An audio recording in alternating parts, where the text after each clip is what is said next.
bastante atención. Si hay algo que no se entiende, avisen. Esta es una parte nueva, corresponde a tópicos de epidemiología intermedia. Entonces, este es una herramienta compleja pero muy útil. Se les va a pedir los aspectos más básicos de la misma. Realmente, hoy en día, las universidades que exigen DAG como parte de sus tesis son Cayetano, UPC y Científica, las únicas en el país. Pero es una herramienta muy importante que les va a ayudar, sobre todo si es que quieren postular su proyecto a un financiamiento, que va a ser muy útil para poder identificar factores de ajuste. Les va a ser importante para que puedan tener un sentido de qué variables ajustar y qué no en su análisis multivariado, si es que lo hacen, o incluso de qué variables poder restringir, parear, etcétera. Es una parte fundamental del diseño del estudio, y si bien la universidad no lo exige como algo obligatorio, pero incluirlo tal vez como un anexo les va a permitir tener una mejor calidad de tesis, y desde ya va a ser una ventaja para poder tener una mejor aceptación, de ser el caso, de su proyecto. Entonces voy a pasar a compartir la pantalla. La diapo es la misma, es una adaptación de una diapositiva para una cátedra de diplomado en Cayetano, pero es eh, información importante que vamos a manejar. Bien, entonces, lo primero es que, eh, a ver, en cuestiones de estudios observacionales, lo que nosotros buscamos es determinar una asociación entre variables X y Y, ¿no? Es lo que están haciendo todos ustedes, y es lo más adecuado para estudios observacionales.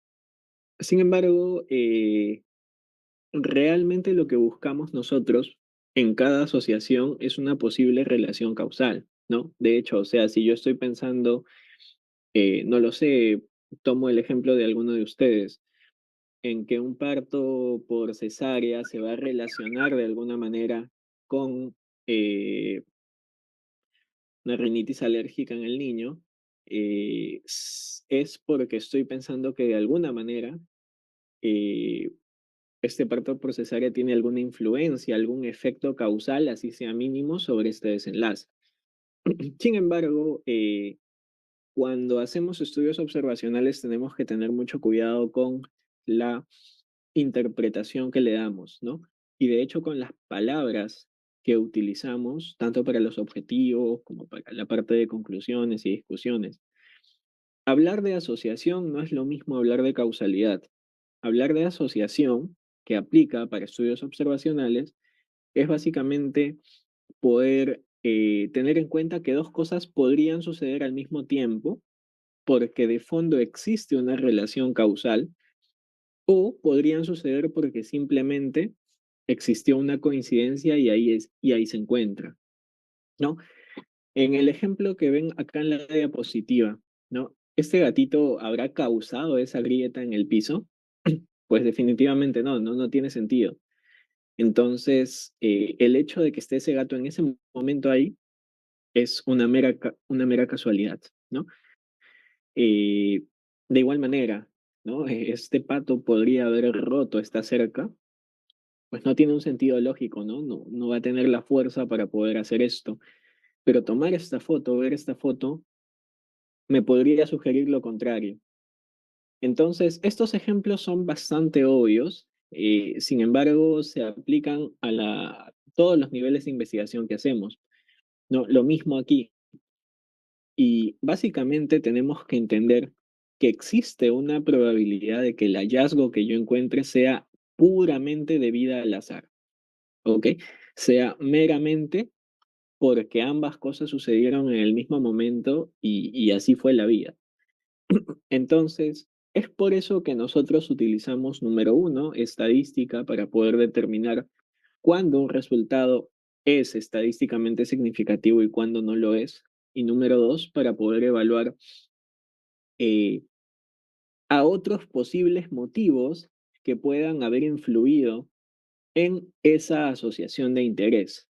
Por ejemplo, ¿qué pasaría si les digo, en este ejemplo que ven ustedes aquí, qué pasaría si les menciono que tal vez justamente esta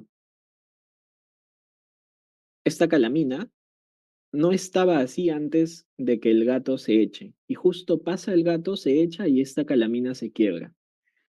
Podría decir que el hecho de que la calamina se quebró de esta manera fue a causa del gato, o podrían haber algunos otros factores que hayan influido en que esta calamina se quiebre de esta manera. Muy posiblemente suceda lo segundo, ¿no? Porque una calamina bien hecha, con un buen soporte, pues se pueden echar 5 gatos y no la van a doblar. Pero posiblemente haya factores, en este ejemplo como el óxido, que está interviniendo, o tal vez el parante es malo y estuvo mal colocado, ¿no? O tal vez esta calamina tiene, no sé, 80 años y estaba aguantando con la justa si vino el gato, se sentó y la tumbó, ¿no? Entonces, de alguna manera el gato tiene responsabilidad, sí. ¿Por qué? Porque si es que él no se hubiera sentado aquí, la calamina no se hubiera doblado. Pero por sí solo no es que un gato se eche en una calamina y la doble, ¿no? Entonces, existe influencia, obviamente, de otros factores, otras variables que están condicionando este efecto. Entonces, justamente lo que vamos a hacer hoy es ver eso, ¿no? Cómo identificar si yo tengo una exposición y un desenlace, o una intervención y un desenlace, que ya lo hemos visto previamente, cómo identificar qué otras variables pueden influir en tal vez que yo tenga un resultado significativo cuando no lo sea, ¿no? Tal vez yo encuentro que sí, que el parto por cesárea tiene o está asociado con la rinitis alérgica, pero puede que esta asociación se deba a otros factores, o incluso puede ser el lado opuesto, ¿no? Puede que en mi análisis estadístico me sale no están asociados. Y cuando yo controlo el efecto de estos otros factores, realmente sí lo estaban. Y estos otros factores hacen que parezca que no están asociados. Cuando encontramos una asociación, cuando realmente no la hay, a eso le llamamos una asociación espuria, ¿no? Y es frecuente, sí, y generalmente es por eso que se exige ya en niveles un poco o ligeramente más avanzados la inclusión de múltiples variables, porque lo clásico en investigación formativa que era, ¿no? Que tú tengas tu exposición, tu desenlace, los cruces, le hagas una prueba de hipótesis bivariada, un chi-cuadrado, una t-student, Neumann-Whitney, si encuentras asociación bien y si no, no. Pero realmente en el campo epidemiológico esto es más completo y generalmente los modelos, los fenómenos son multicausales o multifactoriales. Entonces, esa asociación que tú puedes encontrar puede que realmente no exista, y esto es más frecuente de lo normal. De hecho, algunos libros de epidemiología te dicen que de cada 10 asociaciones que se encuentran en estudios exploratorios, solamente 3 o 4 realmente existen, y las demás son meramente debidas a factores o variables intervinientes que simulaban un efecto que no existe, para que se entienda, ¿no? Y eso es una asociación espuria. Bien, entonces vamos a ver algunos aspectos previos y si bien, como les menciono, todos los estudios observacionales buscan evaluar un grado de asociación, pero justamente el fondo de esto, el, el objetivo escondido de todo esto, es demostrar una posible asociación causal, ¿no? Si yo busco un factor de riesgo para cáncer, es porque yo estoy esperando que ese factor de riesgo, sea cual sea, de alguna manera aporte su granito de arena y sea de alguna forma algún tipo de causa para cáncer. Yo no espero que simplemente estén asociados porque ocurrió de casualidad, sino que haya un nexo entre ellos causal. Pero por supuesto, en los estudios observacionales no puedo asumir causalidad, Entonces, lo que yo busco es hacer una aproximación, acercarme lo más que pueda a un efecto causal. A eso se le llama la inferencia causal. No, en el fondo, todo estudio busca evaluar una relación de causa-efecto. Esa es la verdad de las cosas, ¿no? Como se dice hablando a calzón quitado. Pero existen limitantes y por eso solamente yo puedo aproximarme a esa causalidad. Pero la idea es que me aproxime lo mejor posible para que mi relación, mi odds ratio, mi riesgo relativo, mi razón de prevalencias sean muy cercanas a lo que ocurriría en el mundo paralelo en el que yo estoy haciendo un experimento puro o un ensayo clínico. Eso se puede lograr, sí, pero siempre y cuando se identifiquen adecuadamente las variables. Y para eso se utiliza un DAG. Entonces, los métodos observacionales nos limitan a hacer una aseveración causal. Yo en un estudio no podría decir que el factor X causa B o influye en B. Hablar de influencia es hablar de causalidad, ¿ok? Entonces hay que tener cuidado con eso. Pero sí existen algunas estrategias para poder aproximarnos a este efecto causal. ¿Y qué son estas estrategias de fondo? Son diferentes métodos que yo debo controlar para poder hablar de una inferencia causal, ¿no? Para poder hablar de que estoy aproximándome a la causalidad y que mi relación está controlando la influencia de otras variables. Entonces, aquí viene el concepto de variable interviniente, ¿no? O covariable, lo que le llaman también en las tesis como covariable, que son básicamente son variables diferentes de la exposición y el desenlace, pero que de alguna manera guardan relación tanto con la exposición como con el desenlace. Y la presencia de ellos pueden alterar el resultado de esta asociación, ¿no?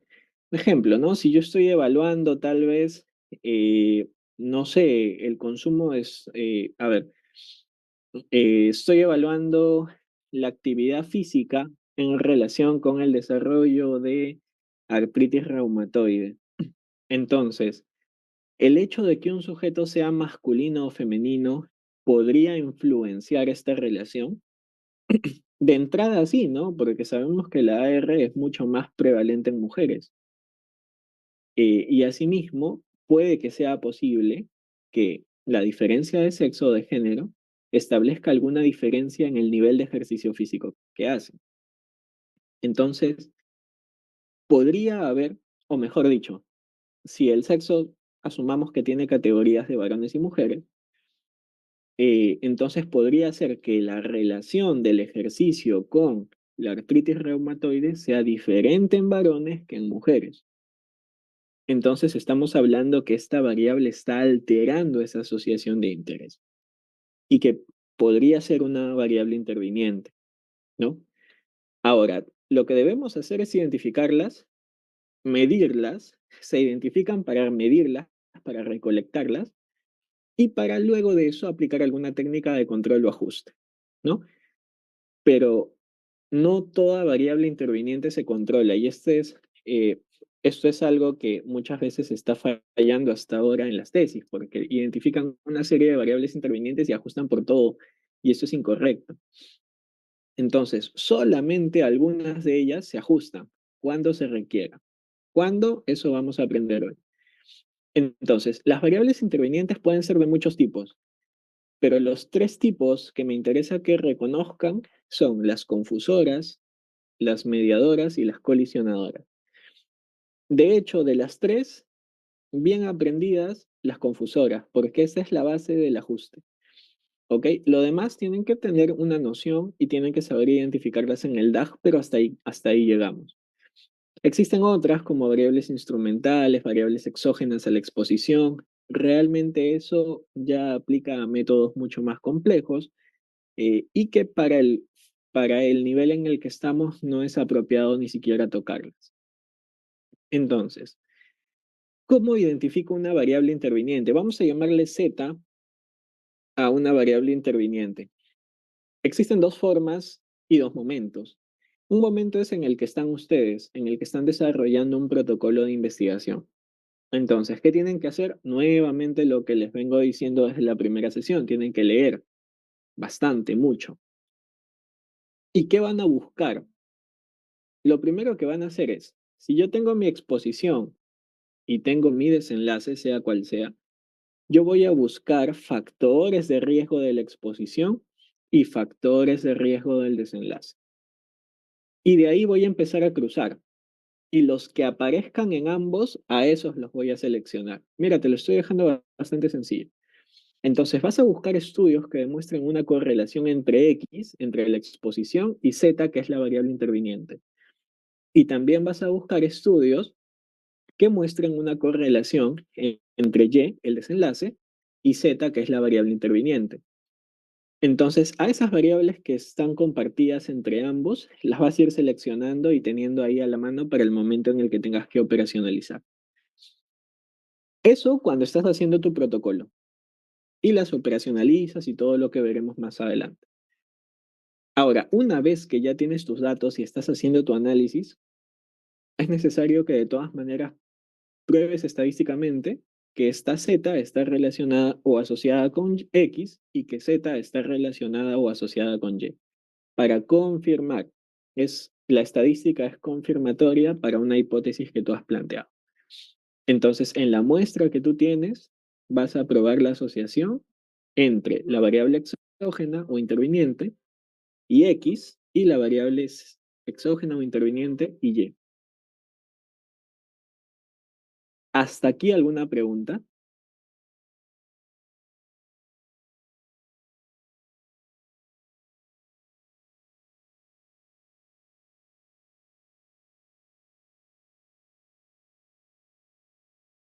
¿Repetimos algo? ¿Algo que no se haya entendido?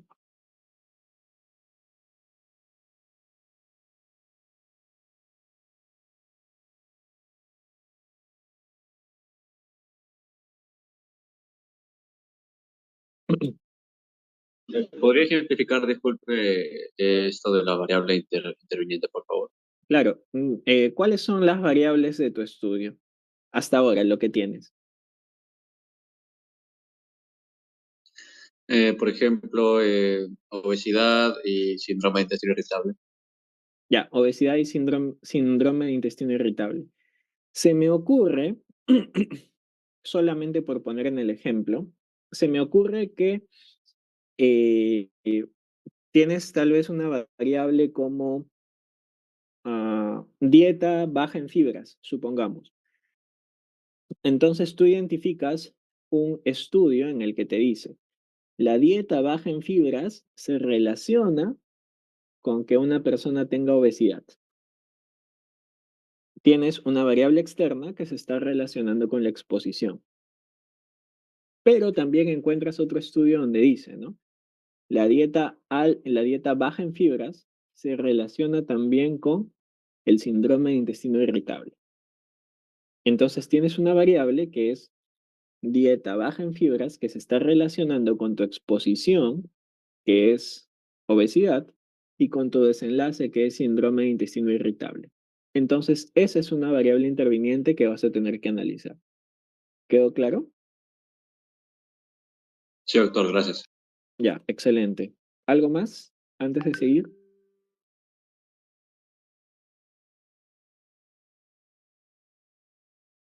Listo, continuamos entonces.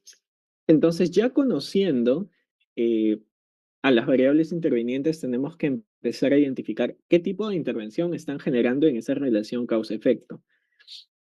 Y para eso vamos a plantear los DAG, que es un acrónimo en inglés que traducido significa grafos o gráficos acíclicos dirigidos, y que básicamente son esquemas gráficos que van a expresar la relación existente entre las variables.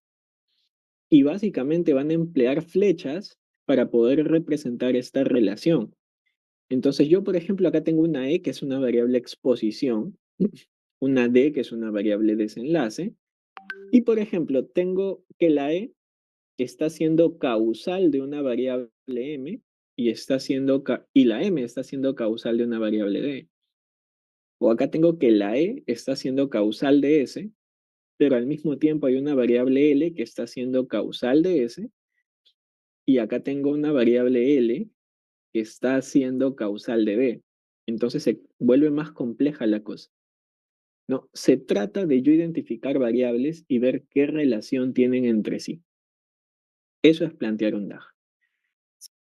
Entonces, los DAG son métodos gráficos muy intuitivos, realmente depende mucho de que tengas identificadas tus variables y empieces a identificar relaciones entre ellas, y son bastante rigurosos en el aspecto de que tienen una dirección. Esa es parte de su característica. Es de un factor de riesgo a un desenlace, ¿no? Si lo quieres mencionar de otra manera, de una causa a un efecto, ¿ok?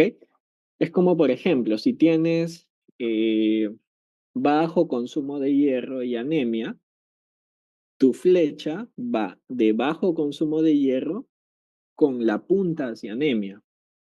No podría ser al revés, porque no es factible pensar que la anemia cause que tú consumas poco hierro, pero sí que el bajo consumo de hierro cause anemia. Entonces, esa dirección es importante. Si te das cuenta, todas las flechas tienen una dirección, ¿ok? Es algo importante de los DAG. Entonces, ¿qué van a hacer? Acá me comí una U. Guían al diseño del estudio y también guían el análisis estadístico. Y de hecho, para poder ejecutar un análisis multivariado, es un requisito el poder hacer un DAG. Epidemiológicamente lo es, ¿no? Ahora aquí viene el problema, porque a veces tomamos mano de un estadístico puro y los estadísticos ven variables, ven números y son como calculadoras que meten números y van sumando, multiplicando, por ponerlo así.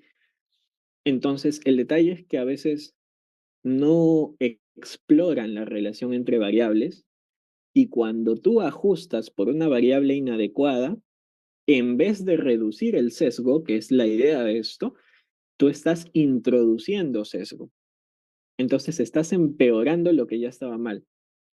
Y ese es el detalle y la diferencia que hace la epidemiología, que te permite la epidemiología, la investigación epidemiológica, bueno, que te permite identificar relaciones entre variables con un sentido biológico y con un sentido clínico patológico, y que te permite saber qué sí vas a ajustar y qué no lo vas a hacer.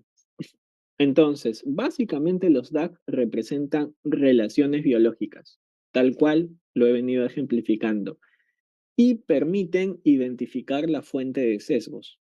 Tú vas a observar esto y en algún momento vas a decir, sí, esta variable me va a introducir un sesgo, entonces tengo que controlarla, mientras que esta no me va a introducir un sesgo y yo no tendría por qué ajustarla. Asimismo, al yo identificar qué variables me están introduciendo sesgo, lo que ya les he dicho, ¿no? Yo puedo identificar qué variables sí se ajustan en el modelo y qué variables no se deben ajustar. Y si bien es cierto, pues tampoco es que sean infalibles, ¿no? Como todo, en investigación y en la vida, nada es 100% perfecto, pero mejoran mucho tu estimación y te permiten hacer incluso análisis mucho más complejos de los que tenías en mente. También es posible que no solamente exista un DAG, sino tú podrías plantear dos o tres, eh, de acuerdo a la incorporación de diferentes variables. Y esto es válido y podrías hacer para cada DAG un modelo multivariado y tendrías múltiples modelos de comparación que de hecho mejoran mucho y enriquecen tanto tus resultados como tu discusión. Pero bueno, eso ya es un reto porque tampoco es algo que se les pida con los conocimientos que por ahora tienen. Entonces, estas son las diferentes variables que existen realmente, ¿no? Hay variables instrumentales, confusores medidos, no medidos, mediadores, confusores subrogados, ¿no? Precedentes de la exposición, ¿no? Variables mediadoras y que confunden al desenlace, etcétera, etcétera. Este es un diagrama muy interesante de un artículo, si les interesa más lo podrían revisar, pero vamos a partir desde la forma más simple y sencilla de ello, ¿no? Ya de por sí el hecho de que yo haga una gráfica colocando una exposición, una flecha con la punta que me indica una relación causal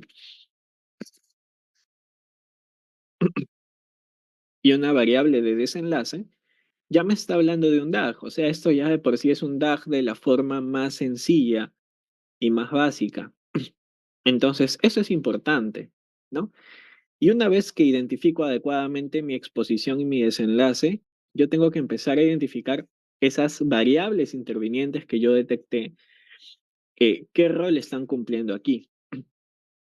Entonces, por ejemplo, yo puedo tener esto, ¿no? Una variable interviniente que sea el hábito de desvelo. Entonces, yo estoy examinando si las personas que consumen café tienen más riesgo, o mejor dicho, si el consumo de café de alguna manera influye en el riesgo de enfermedad coronaria. Sin embargo, yo puedo identificar una variable interviniente, el hábito de desvelo, ¿no? Es decir, las personas que se quedan de amanecida toda la noche, como todos nosotros. Entonces, el hábito de desvelo, las personas que duermen muy poco, tienen una tendencia a consumir más café, ¿no? Justamente por ese hábito que tienen. Pero asimismo, hay estudios también que demuestran que el hábito de desvelo, el hecho de quedarte despierto, dormir poco, incrementa el riesgo de una enfermedad coronaria. Entonces yo puedo colocar a esta variable y colocar una flecha hacia acá, porque el hábito de desvelo aumenta la probabilidad de consumo de café y también el hábito de desvelo aumenta la probabilidad de una enfermedad coronaria.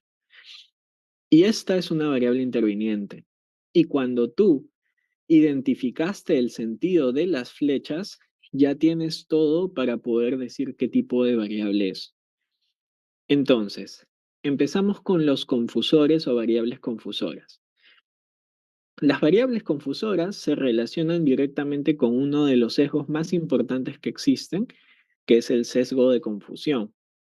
Tú tienes, y bueno, vamos a tener una clase de eso, pero tienes tres tipos grandes de sesgos.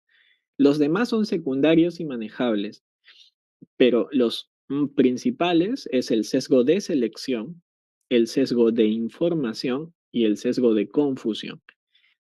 El sesgo de selección es cuando tú en el proceso de reclutamiento de personas tienes alguna falla al momento de reclutarlas y te limita el estudio y te malogró todo el estudio. El sesgo de información es cuando tú no mides adecuadamente lo que quieres medir, ¿no? Pongo siempre un ejemplo bastante trillado, pero es para que se entienda. Es como si tú me dijeras, doctor, voy a medir hemoglobina de los pacientes y en instrumento pones voy a usar un termómetro. No, o sea, no tiene sentido. Ese es el sesgo de información. Cuando tú no mides bien lo que quieres medir, que son las variables. Y el sesgo de confusión es cuando existe una tercera variable que está influyendo en ambas y que te genera una asociación diferente de la real. Entonces, las variables confusoras sí se deben ajustar o controlar. ¿Cómo las controlo? Existen diferentes técnicas. En el diseño, por ejemplo, el pareamiento es una de ellas, pero lo más común y lo ideal realmente es ajustarla en el análisis mediante modelos de regresión múltiples. Eh, Ahora, ¿cómo identifico un confusor? Realmente son tres requisitos básicos. Es un factor del riesgo del desenlace, flecha hacia acá, ¿ok? Está asociado con la exposición, flecha hacia acá. Voy a dibujarla porque está mal puesta,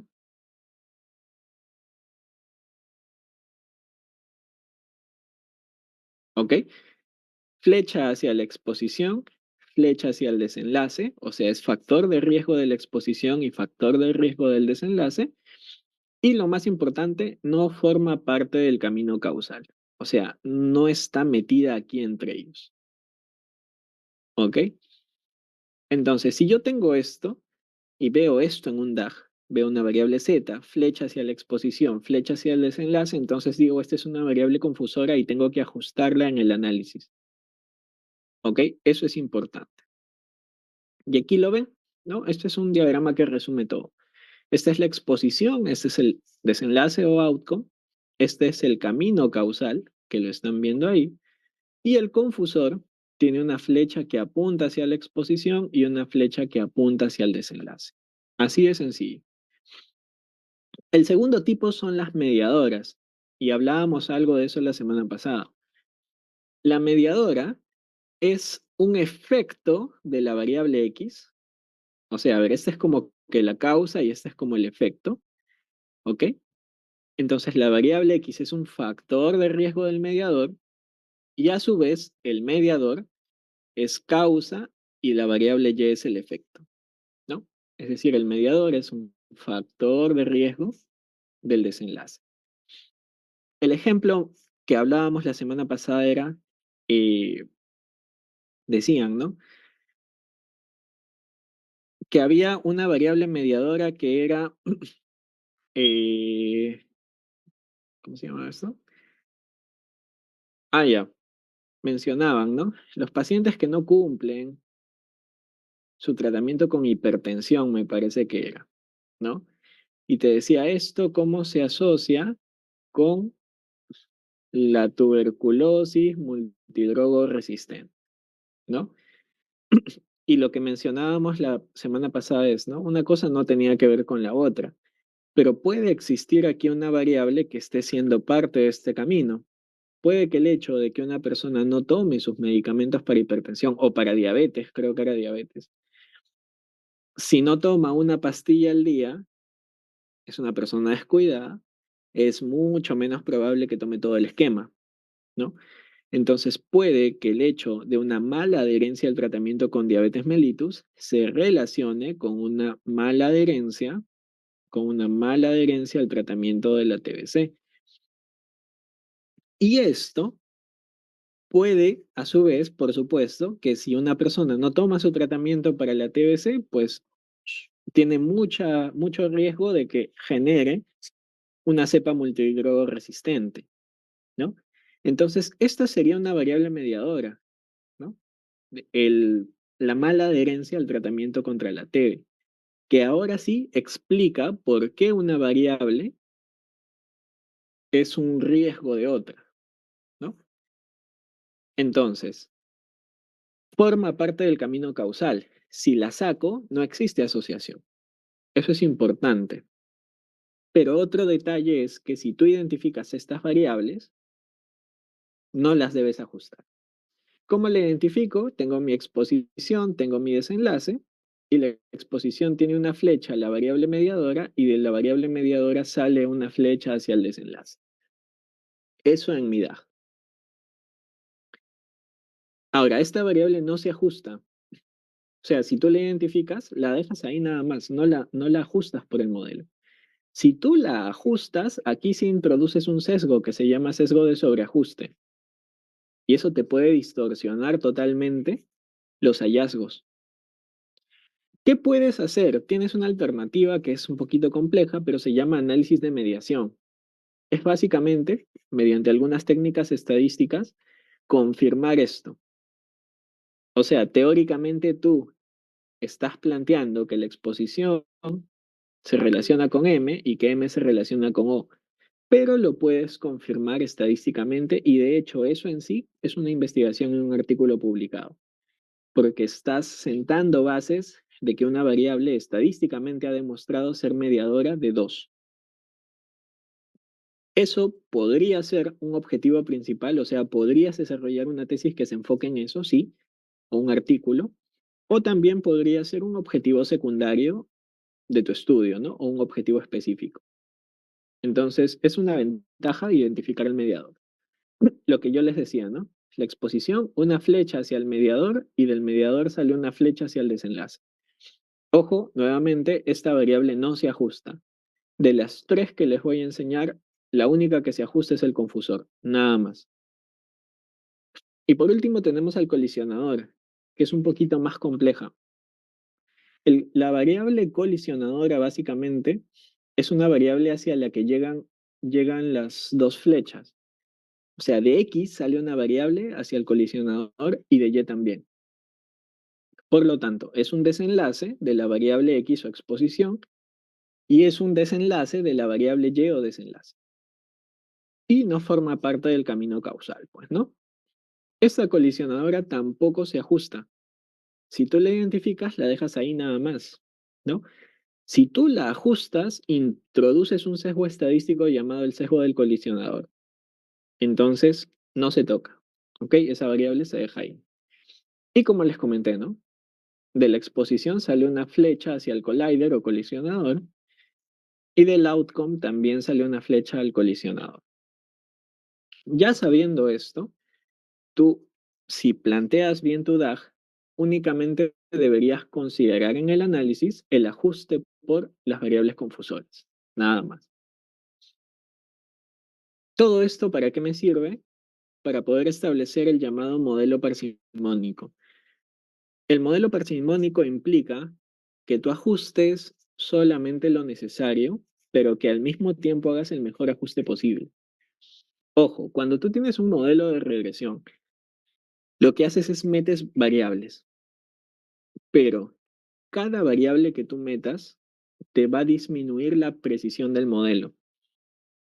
O sea, hay estudios que dicen, ¿no? Ah, genial, mira, te ajusté por edad, sexo, antecedente de hipertensión, diabetes, te ajusté por todo, sí, pero ese error estándar que arma tu intervalo de confianza es demasiado amplio, es demasiado amplio. Para que me entiendas, es como si tú tomaras un Uber, ¿ok? Sales de la universidad, tomas tu Uber o bueno, tu InDriver o lo que sea que haya, y dices, no, son las 7, son las 6:45. Salgo de la universidad, vivo por el centro. ¿En cuánto tiempo llegaré? Y una cosa es que alguien te diga, vas a llegar, sabes que entre las 7:15 y 7:20. Es un estimado muy preciso, cortito, ¿no? No tiene mucho margen de error. Pero otra cosa es que diga, ¿sabes qué? Vas a llegar entre las 7 y las 10 de la noche. Te genera mucha incertidumbre, ¿no? Es un margen de error muy amplio, un intervalo bien amplio. Algo así es lo que sucede con cada variable que tú metes al ajuste. Si tú haces un modelo e introduces más variables, ese intervalo de confianza se va haciendo más amplio y por ende la precisión, la exactitud de tu cálculo se va perdiendo. Entonces, es por eso que la idea es ajustar por el mínimo número de variables, pero al mismo tiempo que te maximice el ajuste del modelo. Entonces, como les digo, ¿no? Cada variable que se ajusta ingresa al modelo. Pero al mismo tiempo, con cada variable que ingresa al modelo se pierde algo de precisión. Aumenta tu error estándar, aumenta tu intervalo de confianza, pierdes exactitud. Por lo tanto, se debe ajustar por el mínimo número de variables posibles. A eso se llama conjunto mínimo de ajuste. Entonces, el mejor modelo es el que logra un buen ajuste utilizando el menor número de variables posibles. ¿Y eso cómo lo calculas? Identificando tu DAG. Entonces, por ahora, y lo ideal en este momento, y bueno, durante toda la tesis en sí, es que ustedes hagan sus DAG y puedan identificar solamente sus confusores y ajusten sus confusores. No les voy a pedir más y de hecho eso va a mejorar mucho ya de por sí la calidad de sus estudios.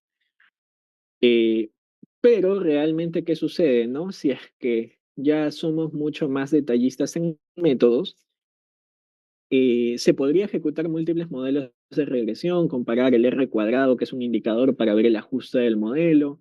Se podría comparar, en el caso de una regresión logística, los log likelihood, que son indicadores que permiten también comparar la bondad de ajuste del modelo y puedes llegar a un modelo muy bueno, muy bueno. Pero eso es otra historia diferente que ya no tiene sentido mencionarlo. Y solamente para ponerles un ejemplo, ¿no? Este es un DAG que evalúa la ingesta de agua en una comunidad en la que el agua está contaminada con arsénico. Entonces implica si la cantidad de agua que tomas se relaciona o es causal o influye en la cantidad de metabolitos de arsénico que eliminas, ¿no? En otras palabras dice, ¿no? Si yo tomo más agua, ¿voy a eliminar más arsénico? ¿Sí o no?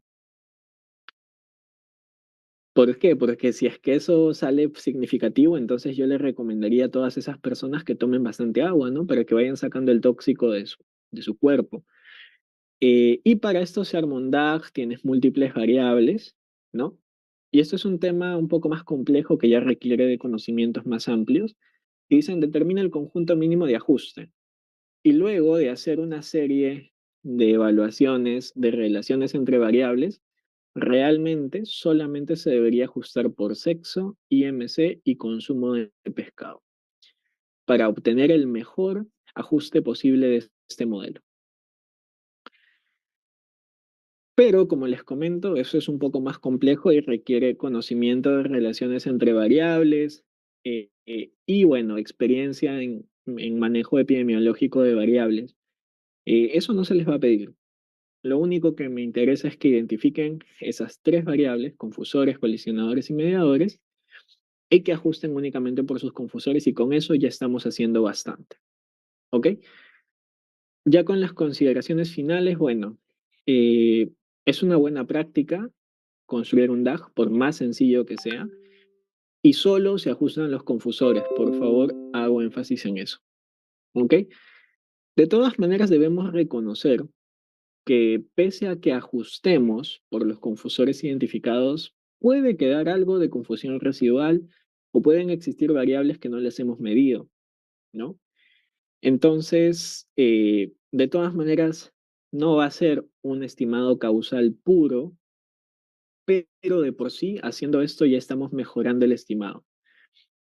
Entonces, por otro lado, si es que estuviéramos en otra etapa, buscaríamos ya identificar los conjuntos mínimos de análisis, pero realmente eso requiere de otro nivel de expertise, que no es el caso.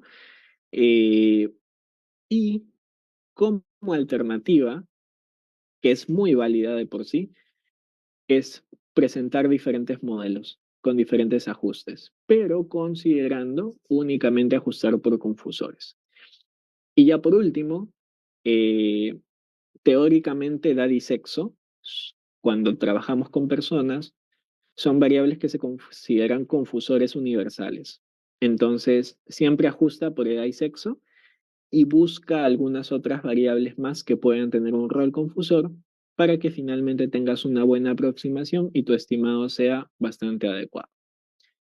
Y bien, eso sería todo lo correspondiente a la presentación de hoy. Entonces, quedo atento por si hay alguna pregunta o alguna parte no se entendió. Eduardo.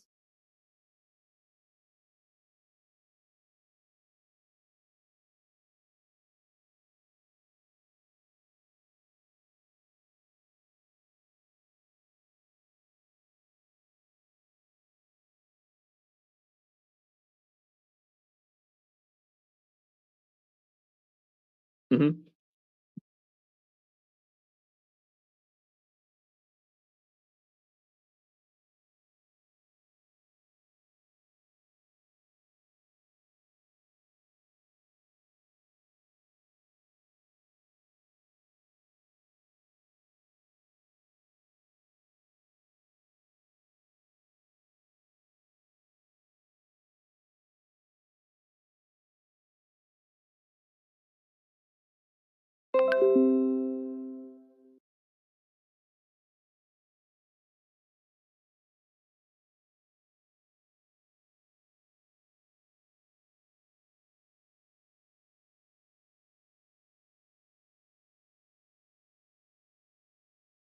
Sería cuestión que le evaluemos. A ver, te voy a ayudar un poquito con eso. A ver, para que se entienda, y bueno, sí, tiene bastante relación con lo que estamos viendo el día de hoy. A ver, vamos a compartir. Deja de compartir, porfa, para poder compartir yo. Gracias. Genial. Entonces, Me decías que tienes una variable tuya que es la condición de dengue, ¿no? O sea, tienes dengue y quieres ver si esto se relaciona, se asocia de alguna manera con el desarrollo de enfermedad reumática. Ahora, l- ajá, ahora, tú tienes una variable que es el tipo de diagnóstico, ¿no? Tipo de diagnóstico. Y tú dices, ¿no? He encontrado que el tipo de diagnóstico de dengue se relaciona con enfermedad reumática. O sea, en algunos casos, un tipo de diagnóstico clínico sí se relaciona y el laboratorial no. Ahora, ¿el tipo de diagnóstico influirá también en la probabilidad de tener dengue? Puede que sí, ¿no? Porque por ejemplo, con el diagnóstico clínico de 100 pacientes tienes, no sé, 80 con dengue y con el laboratorial tienes 60. Entonces, el tipo de diagnóstico influye también en la prevalencia, la probabilidad de tener un caso de dengue. Entonces, también está relacionado. Si tienes una variable con la flecha que apunta hacia la exposición y la flecha que apunta hacia el desenlace, ¿qué tipo de variable es? Un confusor, ¿no? Entonces, ¿qué alternativas tienes aquí? Tienes varias. La que les he explicado hoy día y enseñado es el análisis multivariado, ¿no? Entonces, sería recomendable que tú incluyas esta variable ajustando, ¿no? Vas a evaluar la relación entre dengue y enfermedad reumática ajustando por el tipo de diagnóstico. Otra opción es que puedas hacer un análisis estratificado. Con un análisis estratificado, tú evalúas esta relación en pacientes con dengue clínico y evalúas la misma relación en pacientes con dengue laboratorial. Eso también puede suceder y es otra forma de controlarlo, ¿no? Otra forma es pareamiento y así hay muchas estrategias, pero por el momento les sugiero estas dos, ¿no? Puedes utilizar un análisis estratificado, sí, lo que le llamábamos y que también tiene sentido, análisis de subgrupos, o sea, evalúas esa relación para un grupo de pacientes con diagnóstico clínico y la misma para un grupo de pacientes con diagnóstico laboratorial. O puedes hacer un análisis multivariado ajustando por el tipo de diagnóstico. ¿Quedó claro?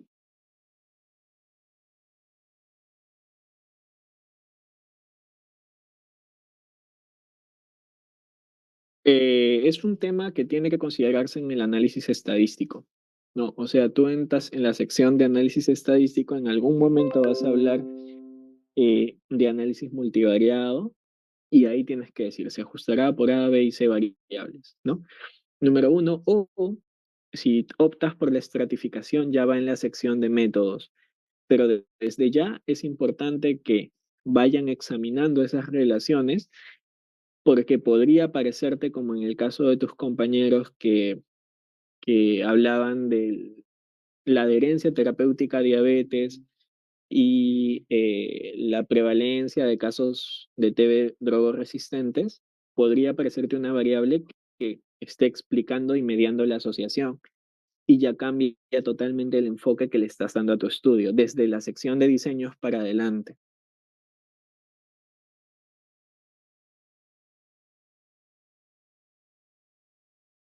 ¿Quedó clara esta parte? Genial. ¿Alguna otra pregunta?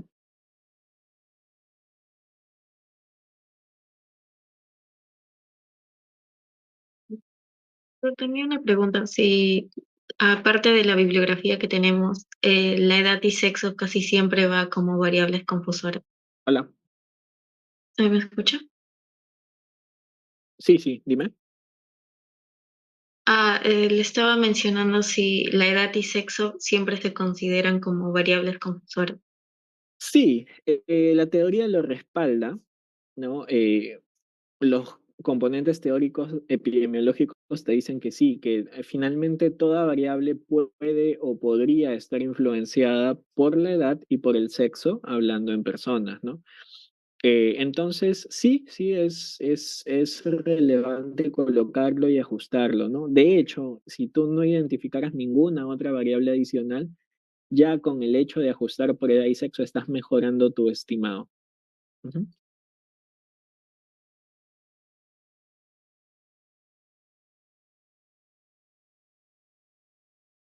Bien, ¿algo más, chicos?